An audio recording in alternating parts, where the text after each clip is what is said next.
Oi, eu sou a Nadiele, eu sou uma das participantes do Ministério Louvor, Adoração e Resgate. Antes de começar o vídeo, eu queria um pouco falar sobre o ministério.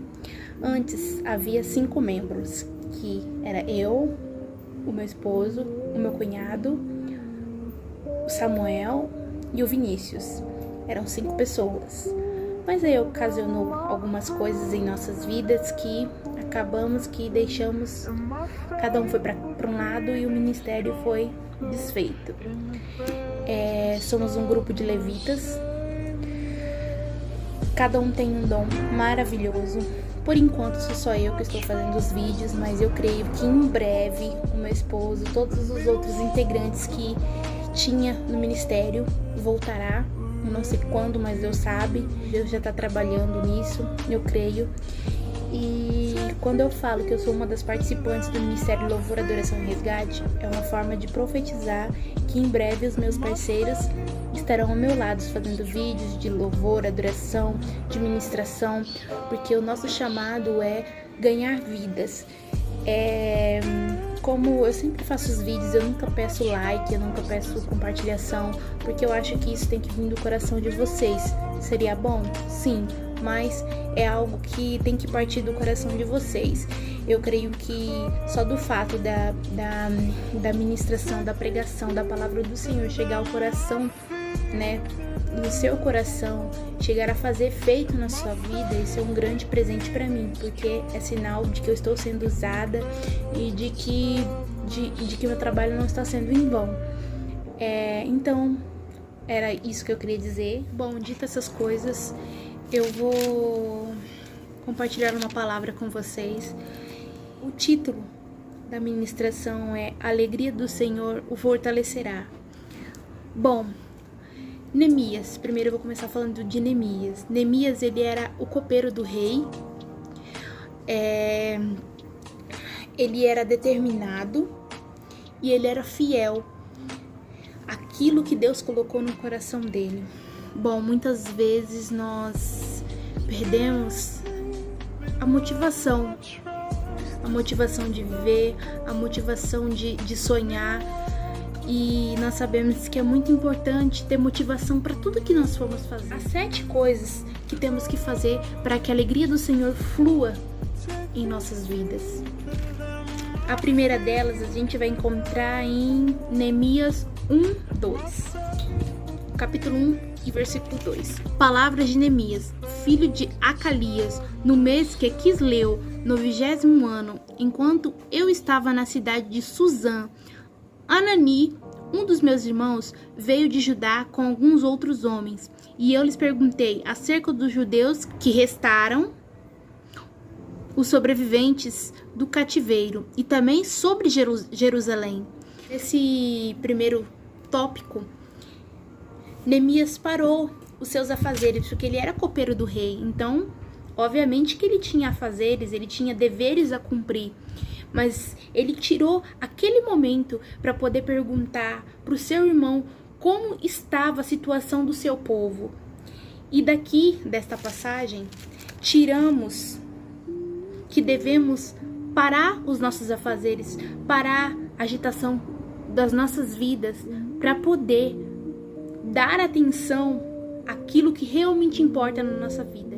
O tópico 2 estará em Neemias 1:3, que diz assim: E eles me responderam: aqueles que sobreviveram ao cativeiro e estão lá na províncias passam por grande sofrimento e humilhação. O muro de Jerusalém foi derrubado e suas portas foram destruídas pelo fogo. No tópico 2, vemos que Neemias, ele identificou o estrago que os inimigos do povo dele fez no meio deles. E assim devemos fazer nas nossas vidas, porque Satanás, ele entra de mansinho, ele entra em escolhas erradas que nós fazemos. Às vezes a gente nem acha que é uma escolha errada, mas, para que no futuro nós vemos que o que escolhemos para nós interfere e muito em nossas vidas. Então, o tópico 3, do 4 até o 5, que diz assim: Quando ouvi essas coisas, sentei-me e chorei.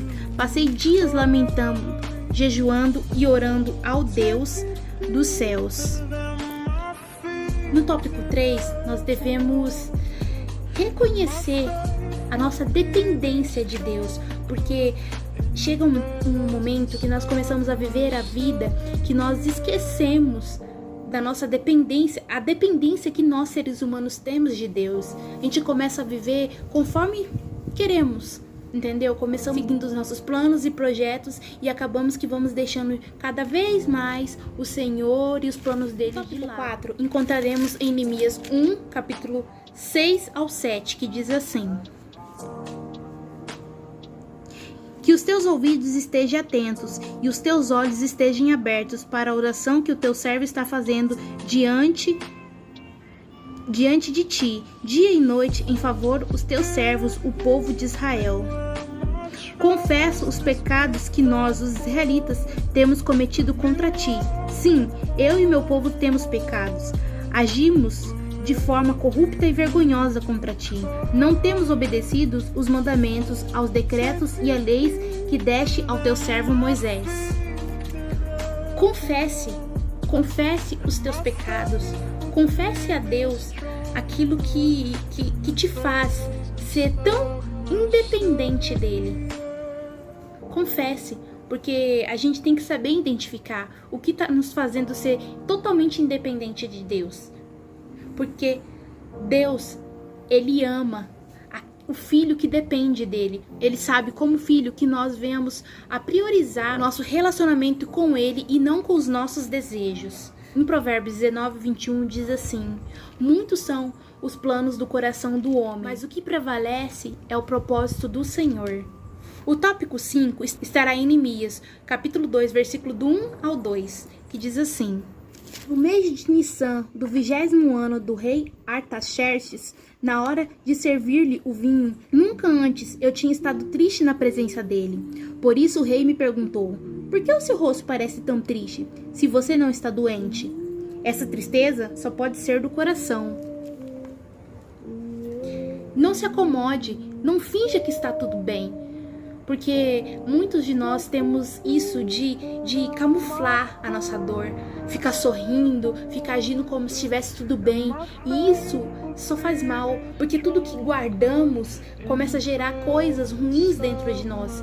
E chega em um ponto que você não consegue mais lidar com isso, porque você não fala, você não expõe a sua tristeza, você esconde.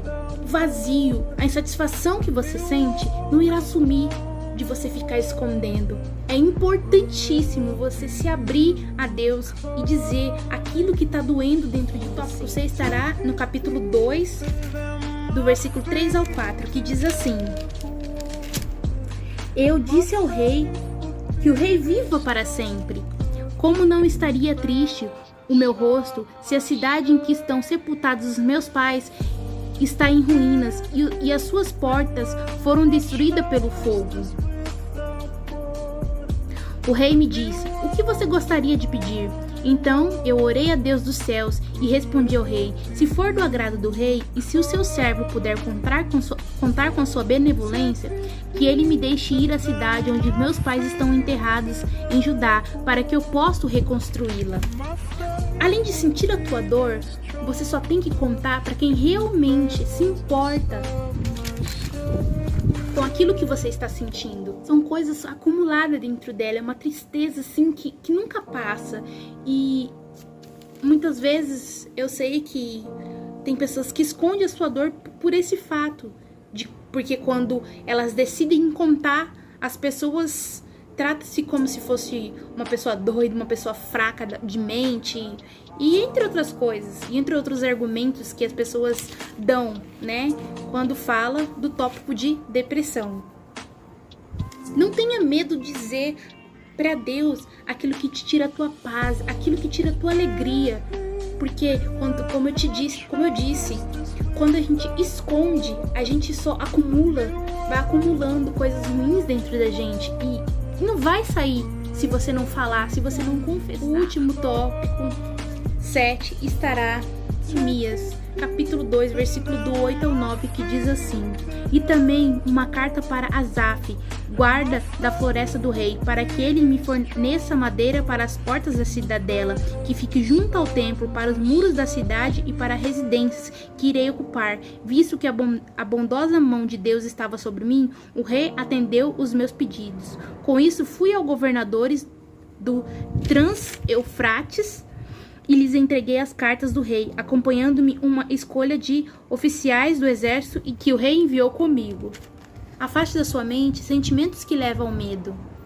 O Espírito de Deus, ele sempre está com nós. Mesmo que você sinta que você está sozinho, você não está. O Espírito Santo está com você. Ele deixou o Espírito Santo para nos auxiliar. O Espírito Santo, ele vai te ajudar na tua jornada da reconstrução, da restauração da sua vida. E tudo aquilo que o inimigo roubou de você, porque o inimigo só rouba aquilo que é importante para Deus em nós. E tudo aquilo que ele roubou de você, o Espírito Santo ajudará você a resgatar tudo aquilo que foi roubado. Então, sempre tenha isso no teu coração. Esses são 7 tópicos que precisamos para que a alegria do Senhor venha fluir nas nossas vidas novamente. E é isso. Obrigado. Que Deus abençoe. Que você possa ser restaurado por essa palavra. Que o Espírito Santo venha entrar na sua vida e que você venha ter restauração em sua vida e que o Espírito Santo esteja com você em todos os momentos da sua vida. Um beijo no coração e graça e paz. Tchau!